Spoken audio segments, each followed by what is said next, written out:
That's who I am. No, I'm not. That's not me. I'm not David Icke. David Icke's my experience. I'm infinite consciousness, like you are and everyone else is. And so the consciousness is observing through this lens of the body into this reality. And what we call death, it's what I call putting the telescope down. You know, okay, I've had enough of that. He's died. No, he's just put the telescope down. Yeah. Consciousness hasn't gone anywhere. It's just ceasing to observe through the lens.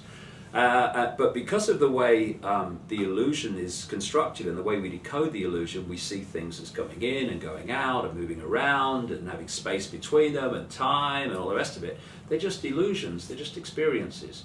And we've got caught in the illusion. And you see, this global secret society network, which manipulates global events, is all based on manipulating humanity's perception of self in the world.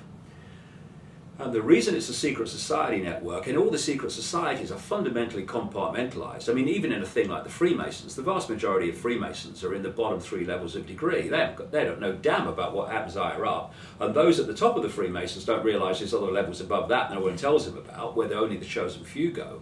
And the reason there's all this compartmentalization of knowledge, which hoards the real advanced knowledge right at the top among the very few, is because there is held the knowledge of reality, the kind of understanding that I've just been describing. Now imagine if you know that's how reality is, and you get the people, because of the way you structure the education system and this, what we bravely call science and the media and all the rest of it, and religion, they think all this is real. They think this is who they are. They think that they see everything in terms of apartness instead of unity.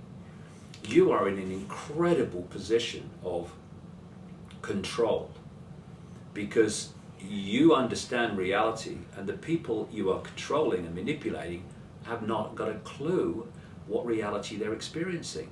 I mean, we reach what we think is the cutting edge of human knowledge. It ain't really, it's not definitely, but it's what we perceive it to be. And you know, oh yeah, we fly to the moon and we got nanotechnology and it's really great. And then you stop someone and you say, who are you?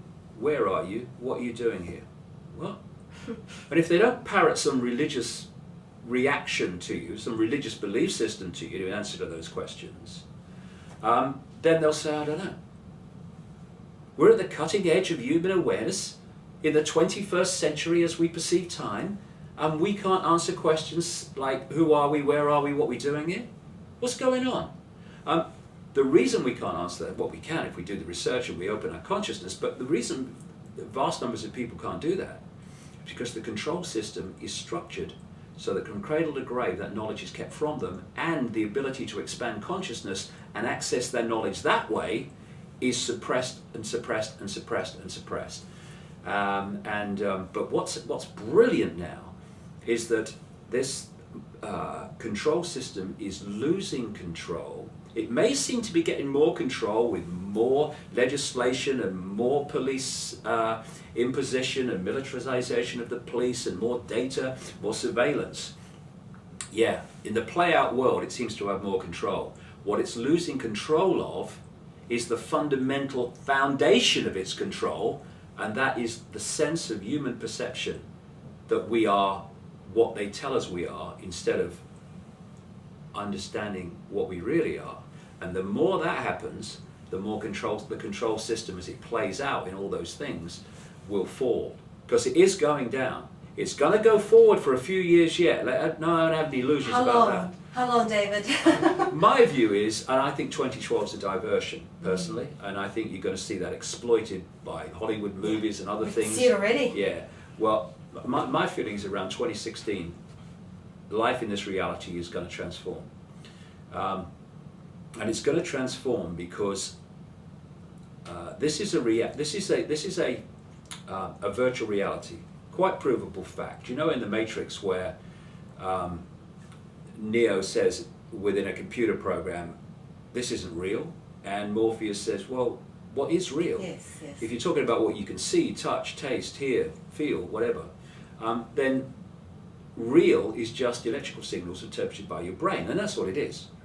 You know, this reality seems to be outside of us. It only exists in here. Yeah. And then you can get deeper and you think, exist in where? And so what our reality is doing, or what this body computer is doing at this interface, is taking vibrational information encoded in light, encoded in the photons of light.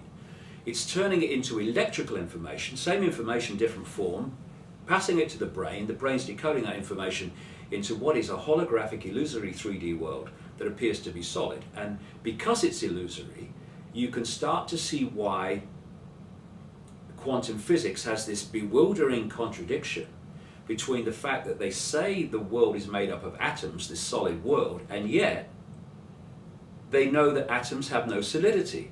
Huh? How can that be? There is no contradiction. Atoms are not solid because they're not creating a solid world, because the world ain't solid, it's a construct. They're making now digital holograms, which they are putting out at various shows, and people are fearing to walk through them because they look so real.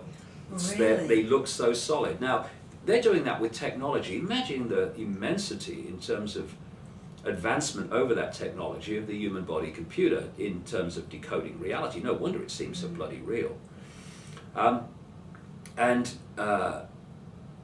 Because we get caught in this idea that everything's real, then those that know it's not real are in, like I say, a fundamental position of power and control.